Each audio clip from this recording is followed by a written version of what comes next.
শুভেচ্ছা,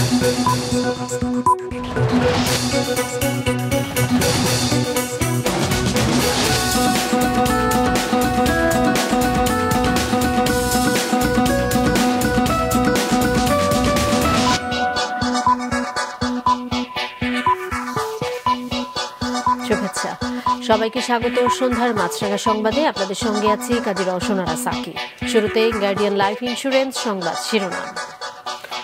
উন্নয়নের প্রয়োজন সহ নানান অজুহাতে রাজধানীর রাস্তা পার্ক থেকে কাটা পড়ছে গাছ। কিছু নতুন গাছ রোপণ হলেও পরিচর্যায় দেখা যায় দায়সারা ভাব।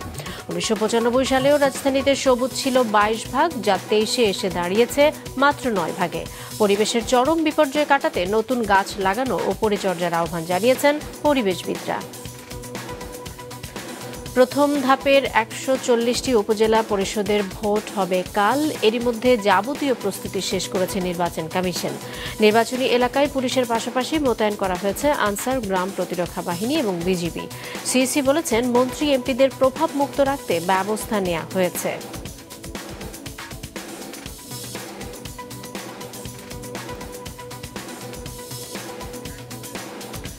আগামী পরশু থেকে শুরু হচ্ছে এবছরের হজ ফ্লাইট। আজ ভিসা দেওয়ার সময় শেষ হয়ে গেলেও অন্তত 58,000 হজ যাত্রীর জন্য ভিসার আবেদনই করেনি হজ এজেন্সিগুলো। এখন আরেক দফা সময় বাড়াতে সৌদি সরকারের কাছে আবেদন করেছে ধর্ম মন্ত্রণালয়। এবারে বিস্তারিত সংবাদ। রাজধানীর উষ্ণতা কমাতে যেখানে আরও গাছের প্রয়োজন, সেখানে উন্নয়নের দোহাই দিয়ে নির্বিচারে কাটা হচ্ছে গাছ। এতে দিনে দিনে চরম সংকটের মুখে পড়ছে জীব ও পরিবেশ। এমন বাস্তবতায় আর গাছ না কেটে নতুন করে গাছ লাগানোর পরামর্শ বিশেষজ্ঞদের। দাউদ হাসানের রিপোর্ট। উন্নয়নের প্রয়োজন সহ নানান অজুহাতে রাজধানী থেকে একে একে কাটা পড়ছে গাছ। এই যেমন ধানমন্ডির 7 মসজিদ রোডের সড়ক বিভাজনের ছায়া বিস্তরী গাছগুলো কেটে লাগানো হয়েছে ছোট ছোট ফুল গাছ। একইভাবে কাটা পড়েছে মিরপুর, আগারগাঁও, ফার্মগেট সহ রাজধানীর বিভিন্ন এলাকার নানা বয়সী গাছপালা। রেহাই পায়নি পার্কগুলোও। গাছ কাটা হচ্ছে, গাছ কাটা তো অন্যায়। তার কারণ এই গাছে তো মানুষের জীবন রক্ষা করে, ছায়া দেয় এবং শীতল হাওয়া দেয়। কিন্তু এই গাছ যারা কাটে, এদের তো একটা উপযুক্ত ব্যবস্থা হওয়ার দরকার, সেটা তো হয় না। আগে যখন এই রোডে গাছ ছিল তখন অনেক ভাল লাগছে, ঠিক আছে, লোকজন গাছের ছায়া দিয়ে হাঁটে যাইতে পারছে বা বসে থাকছে, অনেক ভাল লাগছে। কিন্তু এখন তো সেই জিনিসটা নাই। নানা কারণে নির্বিচারে গাছ কাটা হলেও নতুন গাছ রোপণে দায়সারা ভাব লক্ষ্য করা যায় নগর কর্তৃপক্ষের। পথের ধারে কিংবা সড়ক বিভাজনে কোনো রকম গাছ পুঁতে দিলেই যেন দায় শেষ। যত্নের অভাবে মারা যায় সেসব গাছের বেশিরভাগ। ফুটওভার ব্রিজের দুপাশে লাগানো গাছগুলো পরিচর্যার অভাবে ধুঁকছে। বেসরকারি একটি সংস্থার গবেষণায় দেখা যায়, একটি আদর্শ নগরে সবুজের প্রয়োজন অন্তত 25 ভাগ। 1995 সালেও রাজধানীতে সবুজের অংশ ছিল 22 ভাগ, যা 2023 সালে এসে দাঁড়ায় মাত্র 9%। হঠাৎ করে বলছি যে নগর এলাকায় সবুজ কমে গেছে, একদিনে কমেনি, বছরের পর বছর কমেছে। আমরা সবুজ এলাকা ধ্বংস করে দিয়ে, পার্ক ওপেন স্পেস ধ্বংস করে দিয়ে, খাল জলাশয় ভরাট করে দিয়ে আমরা নগরায়ণ করেছি, যার ফলে আমরা এই গরমে দেখছি যে তীব্র তাপদাহ। এমন বাস্তবতায় সবুজ নিধন না করে নতুন গাছ লাগানো ও পরিচর্যার আহ্বান পরিবেশবিদদের। টেকসই উন্নয়ন যদি আমরা চাই, তাহলে পরে গাছপালা কেটে আর কোনো স্থাপনা করাটা মোটেই যৌক্তিক হবে না। কারণ গাছপালা বেঁচে থাকলে পরে আমরা বেঁচে থাকবো। যে পঞ্চবার্ষিকী পরিকল্পনা করে আমাদের যে বর্তমান বনভূমি আছে লেস দ্যান 10%, আমি ধরে নিলাম 10%, সেই 10% থেকে 20% আমাদের যেতে হবে। উত্তরের মেয়রের দাবি, থেমে নেই সবুজ বিপ্লব কর্মসূচি। নগরীর সবুজায়নে বরাবরের মতো নতুন প্রতিশ্রুতি দেন তিনি। এবারটা আমাদের টার্গেট হলো 1,20,000 গাছ। ফুটপাথ, ডিভাইডার, খালের পাশে যেখানে আমরা জায়গা পাবো সব জায়গাতে, লেকের পাশে এটি চলমান থাকবে। আমরা যত বেশি গাছ লাগাবো তত বেশি নগরকে আমরা একটি বনায়ন দিতে পারবো। প্রতিদিনের দূষণ কমিয়ে পরিবেশের ভারসাম্য রক্ষায় সবুজ ধ্বংসের আত্মঘাতী প্রবণতা থেকে বের হয়ে প্রাণ প্রকৃতি নির্ভর উন্নয়ন পরিকল্পনা প্রণয়ন ও বাস্তবায়নের দাবি পরিবেশবাদীদের। দাউদ হাসান, মাছরাঙা সংবাদ, ঢাকা। কোনো উন্নয়ন প্রকল্প হাতে নেওয়ার আগে তার অর্থনৈতিক মুনাফা এবং সম্ভাবনা খতিয়ে দেখতে সংশ্লিষ্টদের নির্দেশ দিয়েছেন প্রধানমন্ত্রী শেখ হাসিনা। সকালে গণভবনে স্মার্ট বাংলাদেশ 2041 বিনির্মাণে সড়ক ও জনপথ অধিদপ্তরের কার্যক্রমের রূপরেখা সংক্রান্ত উপস্থাপনা দেখে এই নির্দেশ দেন তিনি। বড় বিনিয়োগের অবকাঠামোগত প্রকল্প শুরুর আগে জনগণের স্বার্থ সংশ্লিষ্ট সম্ভাবনা নিয়ে গভীরভাবে বিচার বিশ্লেষণের উপর গুরুত্ব দেন প্রধানমন্ত্রী। বলেন, অন্যের উপর নির্ভরতা কমিয়ে ক্রমেই নিজেদের যোগ্যতায় সক্ষম হয়ে উঠছে দেশ। ভবিষ্যতে অপ্রয়োজনীয় প্রকল্প বন্ধ, নির্মাণ খরচ কমানো এবং দ্রুততম সময়ের মধ্যে প্রকল্প শেষ করতেও সংশ্লিষ্টদের নির্দেশ দেন তিনি। রোহিঙ্গাদের সহযোগিতায় নতুন উৎস থেকে তহবিল বাড়ানোর জন্য অভিবাসী বিষয়ক আন্তর্জাতিক সংগঠন IOM এর প্রতি আহ্বান জানিয়েছেন প্রধানমন্ত্রী শেখ হাসিনা। সকালে গণভবনে IOM এর মহাপরিচালক অ্যামি পোপ প্রধানমন্ত্রীর সাথে সৌজন্য সাক্ষাৎ করতে এলে এই আহ্বান জানান তিনি। প্রধানমন্ত্রী বলেন, বাংলাদেশে আশ্রিত বাস্তুচ্যুত রোহিঙ্গাদের জন্য আন্তর্জাতিক তহবিল সংকটের মুখে।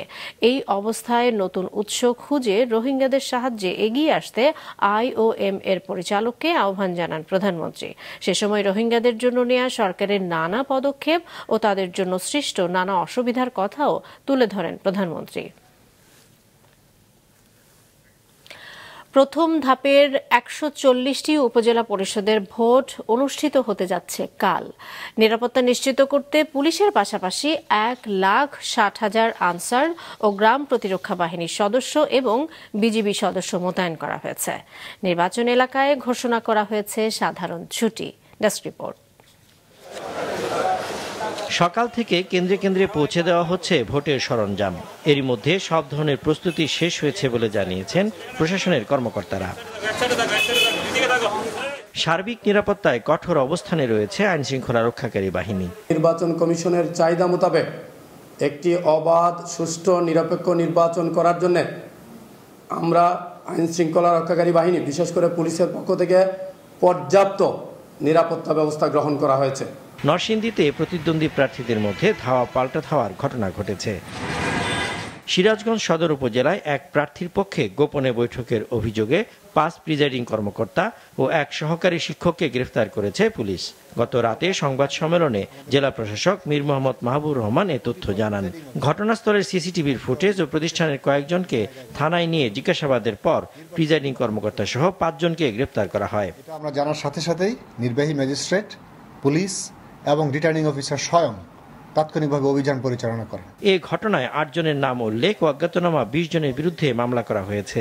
এর আগে সিরাজগঞ্জের বেলকুচিতে গভীর রাতে থানায় ঢুকে হট্টগোল ও সরকারি কাজে বাধা দেওয়ার অভিযোগে উপজেলা চেয়ারম্যান প্রার্থীর 10 কর্মী সমর্থককে গ্রেফতার করা হয়।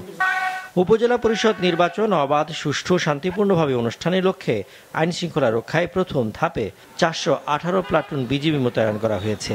স্থানীয় বেসামরিক প্রশাসনকে সহায়তার জন্য 6 মে থেকে 10 মে পর্যন্ত নির্বাচনী এলাকায় শান্তি শৃঙ্খলা রক্ষার্থে বিজিবি মোবাইল ও স্ট্রাইকিং ফোর্স হিসেবে কাজ করবে। পুলিশের পাশাপাশি সারা দেশে মোতায়েন করা হয়েছে 1,59,874 জন বাংলাদেশ আনসার ও গ্রাম প্রতিরক্ষা বাহিনী সদস্য। এবার 8 মে থেকে 5 জুন পর্যন্ত 4 ধাপে দেশের উপজেলাগুলোয় নির্বাচন হবে। সজীব সাদিক, মাছরাঙা নিউজ ডেস্ক। প্রধান নির্বাচন কমিশনার কাজী হাবিবুল আউয়াল বলেছেন, মন্ত্রী এমপিদের স্বজনরা উপজেলা নির্বাচনে প্রতিদ্বন্দ্বিতা করায় কমিশন বেকায়দায় নেই। এই নির্বাচন নিয়ম রক্ষার ভোট নয়, বরং নির্বাচনকে সুষ্ঠু করতে সব ধরনের ব্যবস্থা নেওয়া হয়েছে।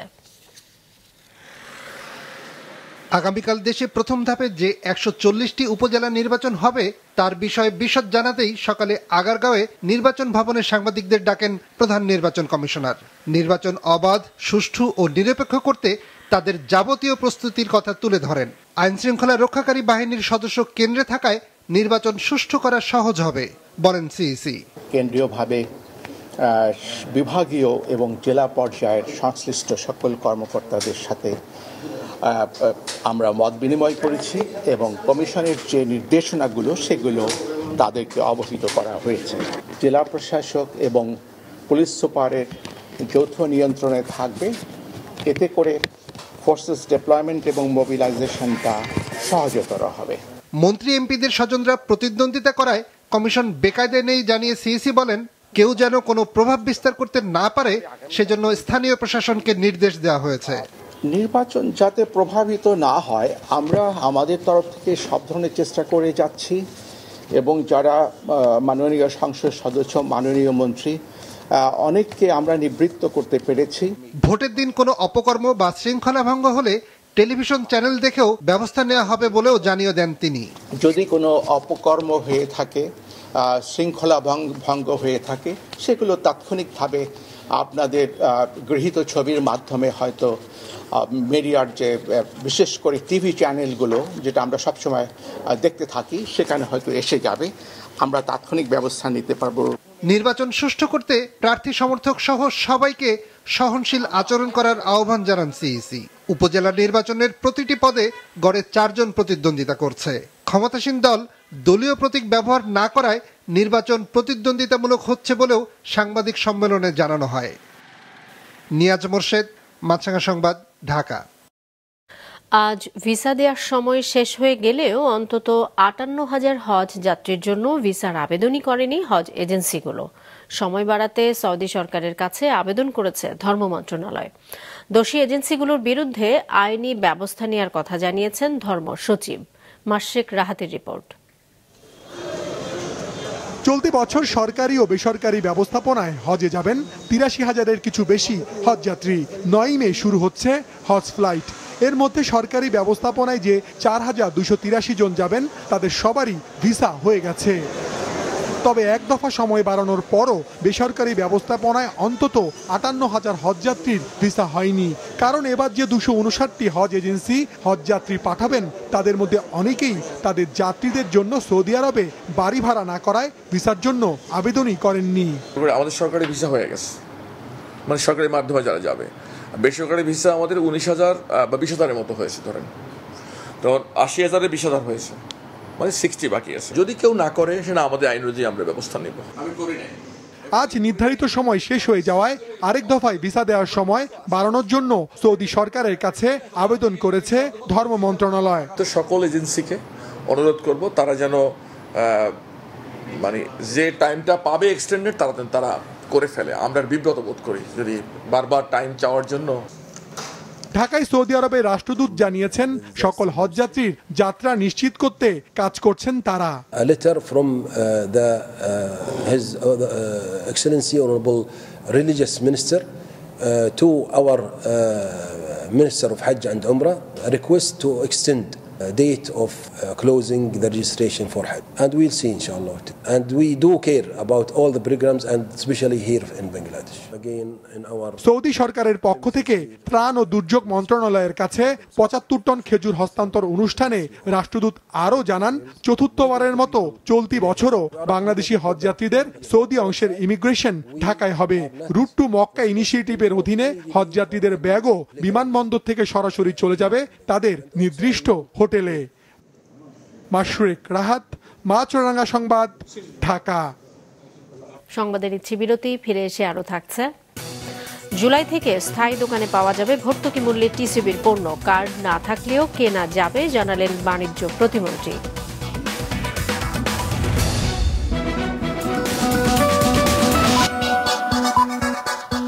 আবার আমন্ত্রণ সন্ধ্যার মাছরাঙা সংবাদে। পহেলা জুলাই থেকে স্থায়ী দোকানে মিলবে ভর্তুকি মূল্যে টিসিবির পণ্য। যাদের কার্ড নেই তারাও ন্যায্য মূল্যে নিত্যপণ্য কিনতে পারবেন এসব দোকান থেকে। আজ রাজধানীর বাড়িধারা পার্কে টিসিবির চলতি মাসের পণ্য বিক্রি কার্যক্রম উদ্বোধন করে এসব কথা জানান বাণিজ্য প্রতিমন্ত্রী। 12 বছর ধরে রাজধানীতে প্রহরীর কাজ করেন আবুল কালাম, থাকেন ভাড়া বাসায়। ষাটোর্ধ্বী ব্যক্তির আয়ে চলে 4 জনের সংসার, তাই তো ঊর্ধ্বমুখীর বাজারে কিছুটা সাশ্রয়ের আশায় দাঁড়িয়েছেন টিসিবির লাইনে। আমার অনেক অসুবিধা আছে, আমি অনেকক্ষণ খারে থাকলে আমার শরীর কাঁপে। এই কথা আমি এই টিভির মাল নিতে পাই না, অন্তে দিকে মহিলাগারও পাটেম দিকে আইছে। আবুল কালামের মতো 500 ফ্যামিলি কার্ডধারী পরিবার বাড়িধারার এই পার্ক থেকে ভর্তুকি মূল্যে পণ্য কিনেছেন। সারা দেশে এমন 1 কোটি পরিবারের কাছে সাশ্রয়ী মূল্যে পণ্য বিক্রি করে সংস্থাটি, যেখান থেকে মাসে একবার করে 5 কেজি চাল, 2 লিটার সয়াবিন তেল, 2 কেজি মুসুর ডাল, 1 কেজি চিনি আর 2 কেজি পেঁয়াজ দেয়া হয়। তবে এবার দেয়া হয়নি চিনি ও পেঁয়াজ। বাজারে তো একটু বেশি আর কি, এখানে তো ন্যায্য মূল্য হিসেবে অনেক কম, সুবিধা পাই আমরা ভালো আর কি। দোকান কিনে গেলে চিনি 150 টাকা কেজি, পেঁয়াজ হয়েছে 90 টাকা কেজি, 80 টাকা কেজি। আর এখান তো নিলে তো মনে করেন সবটাই আমরা সুবিধা হইতেছে। দোকানে দিলে আরো ভালো হবে, আর লাইনে দাঁড়ায় তো অনেক কষ্ট হয়ে যাবে। সকালে চলতি মাসের এই কার্যক্রমের উদ্বোধনী আয়োজনে বাণিজ্য প্রতিমন্ত্রী জানান, নিত্যপণ্যের সরবরাহ স্বাভাবিক রাখতে কাজ করছে সরকার। এজন্য তৈরি করা হবে অস্থায়ী সংরক্ষণাগার, ফলে কেউ চাইলে নিত্যপণ্যের কারসাজি করতে পারবে না। জানান, ভর্তুকি মূল্যে পণ্যের বাইরে ন্যায্য মূল্যে সাধারণ মানুষের কাছে পণ্য বিক্রি করবে টিসিবি। আমরা আমাদের এই কার্যক্রমটা আমরা টিসিবির মাধ্যমে জনপ্রতিনিধিদের মাধ্যমে যে কোন এলাকায় কয়টা দোকান এবং সেই দোকানটা পাওয়া যাচ্ছে কিনা ওনাদের রিকমেন্ডেশনের ভিত্তিতে আমরা চেষ্টা করতেছি 22 জুন এই তালিকাটা সম্পন্ন করতে। যেখানে সম্ভব হবে সেখানে আমরা জুলাই থেকে দেওয়া শুরু করব। ইনশাল্লাহ আমরা আনুষ্ঠানিকভাবে স্থায়ী দোকান 1 জুলাই থেকে ইনশাল্লাহ শুরু করব। অনুষ্ঠানে জানানো হয়, নিত্যপণ্যের দর সহনীয় রাখতে আসছে বাজেটে কর হার যৌক্তিক রাখার সুপারিশ করবে বাণিজ্য মন্ত্রণালয়। রঞ্জিবুল মিজান, মাছরাঙ্গা সংবাদ, ঢাকা। দেশের 8 বিভাগেই ঝড় বৃষ্টির পূর্বাভাস দিয়েছে আবহাওয়া অধিদপ্তর। এতে কাটবে 1 মাসেরও বেশি সময় ধরে চলা তাপপ্রবাহ।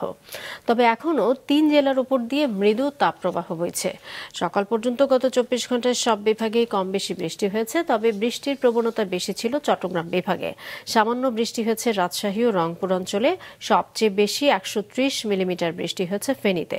এদিকে পদ্মা সেতুর মাওয়া টোল প্লাজায় বজ্রপাতে কারিগরি ত্রুটিতে টোল আদায় বিঘ্নিত হয়েছে। টোল স্কেলে বিদ্যুৎ না থাকায় সকালে সেতুর মাওয়া প্রান্তে টোল প্লাজা অভিমুখী এক্সপ্রেসওয়েতে প্রায় 3 কিলোমিটার যানজট দেখা দেয়। গতকাল বিকেলে গোপালগঞ্জের কাশিয়ানীর পাথরগ্রাম এবং কোটালীপাড়ায় বজ্রপাতে 2 জনের মৃত্যু হয়, এতে 2টি গরু মারা গেছে। পানির স্তর নিচে নেমে যাওয়ায় ঠাকুরগাঁও সদরের প্রায় 10 গ্রামে নলকূপ, শ্যালো মেশিন এবং পাম্প দিয়ে ভূগর্ভস্থ পানি ঠিকমতো উঠছে না। বাধ্য হয়ে অনেকে দৈনন্দিন কাজে পুকুরের পানি ব্যবহার করছেন। কৃষকরা সেচ দিতে পারছেন না বড় জমিতে। ঠাকুরগাঁও প্রতিনিধি বদরুল ইসলাম বিপ্লবের পাঠানো তথ্য ছবিতে ডেস্ক রিপোর্ট। ঠাকুরগাঁও সদরের জগন্নাথপুর ইউনিয়নের চণ্ডীপুর গ্রাম। 833টি পরিবারের বাস এ গ্রামে। প্রায় সব বাড়িতে রয়েছে নলকূপ, কিন্তু প্রায় 1 মাস ধরে বেশিরভাগ নলকূপ হতে পানি উঠছে না। অনেক চেষ্টায় উঠলেও তা খুবই সামান্য। নিচে পানি নাই, মোটরে বাইবাস চলে আর পানি উঠে না।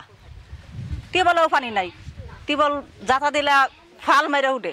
আজ 1-1.5 মাস ধরে আমাদের পানির জন্য খুব কষ্ট করতেছি। পানির কষ্ট খুব করতেছি আমরা। গাও গোসল ধরতে পারি না, গরু ছাগল পানি খাওয়াইতে পারি না। একই অবস্থা পাশের সিঙ্গিয়া, খামারবাড়ি, চক হলদি, চোঙ্গাখাতা, দৌলতপুর, আরাজি, সালন্দ, কচুবাড়ি ও আকচা ইউনিয়নের নিমবাড়ি গ্রামের। পানির অভাবে দৈনন্দিন কাজ ছাড়াই দুরহ হয়ে পড়েছে তাদের। টিউবওয়েল চাপতে চাপতেও তা পানি ওঠে না। আমাদের রান্না বান্নার খুব কষ্ট হইতেছে। আমাদের বাচ্চা কাচ্চা যারা স্কুল যেতেছে তারা গোসল ছাড়া স্কুল যেতেছে, স্কুল থেকে ফিরে আসে পানি খাইতে পারতেছে না, তাদেরকে কাপড় চোপড় ধুয়ে দিতে পারতেছি না। বিশুদ্ধ পানিটা পাবে, এই পানিটা নাই। পুকুরে পানি শুকায় গেছে, খুব সমস্যা হচ্ছে। পানির অভাবে পর্যাপ্ত সেচ দিতে পারছে না কৃষক। এতে উৎপাদন কমে যেতে পারে বলে আশঙ্কা চাষিদের। এই মোটরে পানি উঠতেছে না, মোটর একদম পানি উঠে না, মনে করেন বাড়িতেও পানি উঠে না। গোটা চণ্ডীপুর পানি নেই আমাদের, অনেক নিচে চলে গেছে বিঘার। আর আগে মনে করেন যে 2-3 বিঘা 4 বিঘা দেওয়া হয়তো, এখন 2 বিঘা দেওয়া যায় সারাদিনে। গরু বা সূর্যে পানি খাওয়াই, এই পানিটাও আমরা পাইতেছি না। আমরাও নিজেও পানি খাই, এটাও নাই। বিষয়টি জনস্বাস্থ্য বিভাগকে অবহিত করা হয়েছে বলে জানায় স্থানীয় জনপ্রতিনিধি। চণ্ডীপুরে প্রায় 833টা বাড়ি আছে। এই 833টা বাড়ির মধ্যে কোনো টিউবওয়েলে পানি ওঠে না। তা আমাদের এই বিষয়টা আমরা জনস্বাস্থ্য অফিসে জানাইছিলাম, দেখি ওনারা কি এখন পদক্ষেপ নেয়। আর আমাদের কৃষিকাজের যে অবস্থা, সেচ পাম্পগুলোতে একেবারেই পানি উঠতেছে না, একেবারে দুর্বিষহ অবস্থা। ভূগর্ভস্থ পানির অতিরিক্ত ব্যবহার, পুকুর কমে যাওয়া এবং বৃষ্টিপাত কম হওয়ার ফলে পানির স্তর নিচে নেমে যাচ্ছে বলে মনে করেন বিশেষজ্ঞরা। প্রত্যেকটা জায়গাতেই পানির এই সমস্যা হচ্ছে। অতিমাত্রায় যে দাবদাহ, এই দাবদাহের কারণে পানির স্তর নিচে দিনে দিনে নামতেছে। এই ইউনিয়নগুলোতে গত বছরও পানির সমস্যা ছিল, গত বছর থেকেই আমরা এই নলকূপের ধরন পরিবর্তন করে তারা নলকূপ স্থাপন করছি। বৃষ্টির কারণে পানির স্তর রিচার্জ হবে, পানির স্তর তখন এখন যে জায়গায় আছে তার থেকে অনেক উপরে চলে আসবে, তখন আবার স্বাভাবিক 6 নম্বর টিউবওয়েলেও পানি ওঠা শুরু হয়ে যাবে। যেসব এলাকায় বিশুদ্ধ পানির সংকট, সেখানে পানি সরবরাহের দাবি এলাকাবাসীর। মাছরাঙা নিউজ ডেস্ক। সংবাদে নিচ্ছে আরও একটি বিরতি, ফিরে এসে আরও থাকছে। মিয়ানমার সীমান্তে পুলিশের আরও 128 সদস্যের বাংলাদেশে অনুপ্রবেশ, অস্ত্র জমা নিয়ে নেওয়া হয়েছে বিজিবির হেফাজতে।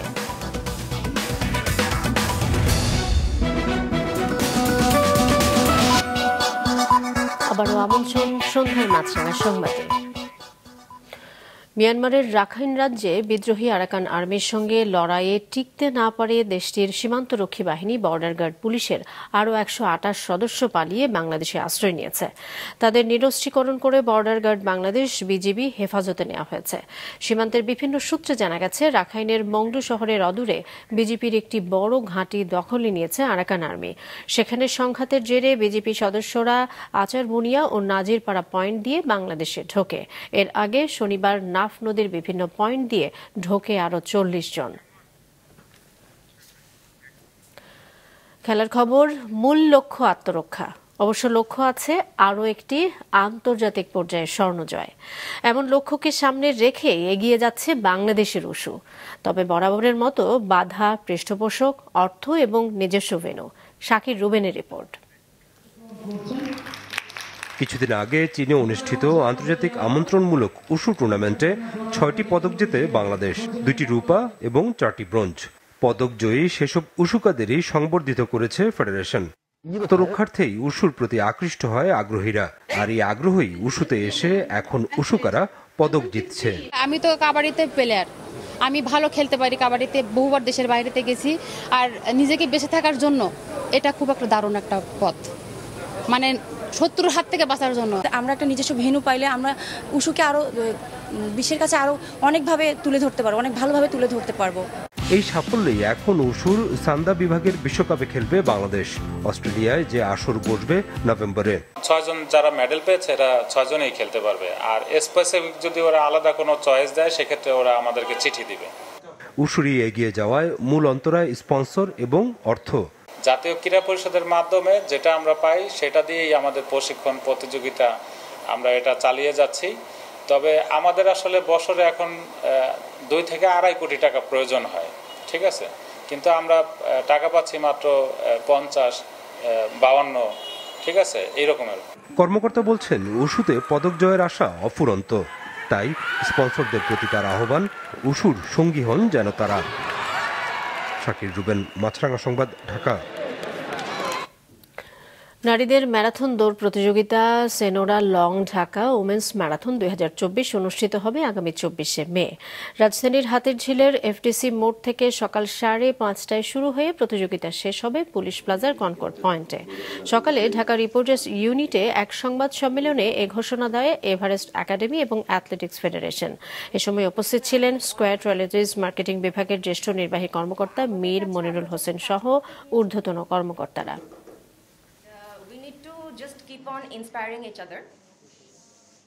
সন্ধ্যার সংবাদ শেষ করছি, তার আগে গার্ডিয়ান লাইফ ইন্স্যুরেন্স সংবাদ শিরোনামগুলো আরও একবার। রাজধানীতে 30 বছরে উধাও হয়েছে 60 ভাগ গাছপালা। উন্নয়নের প্রয়োজন সহ নানান অজুহাত, নতুন গাছ লাগানো ও পরিচর্যার আহ্বান পরিবেশবিদদের। প্রথম ধাপের 140টি উপজেলা পরিষদের ভোট কাল, প্রস্তুতি শেষ। মন্ত্রী এমপিদের প্রভাব মুক্ত রাখতে ব্যবস্থা নেওয়া হয়েছে বলেছেন সিইসি। পরশু থেকে শুরু হচ্ছে হজ ফ্লাইট। এখনো 58,000 হজ ভিসার আবেদনই করা হয়নি, ফের সময় বাড়াতে সৌদি সরকারের কাছে অনুরোধ। এই ছিল সন্ধ্যা সংবাদে। ফেসবুকে আপডেট পেতে ভিজিট করুন মাছরাঙা টেলিভিশনের পেজে, ইউটিউব চ্যানেলেও দেখতে পারেন আমাদের সংবাদ, প্রতিবেদন এবং অনুষ্ঠান। এতক্ষণ সঙ্গে থাকার জন্য ধন্যবাদ জানিয়ে কাজী রওশন আরা সাকি শেষ করছি সন্ধ্যার মাছরাঙা সংবাদ। এই দিন এইভাবে।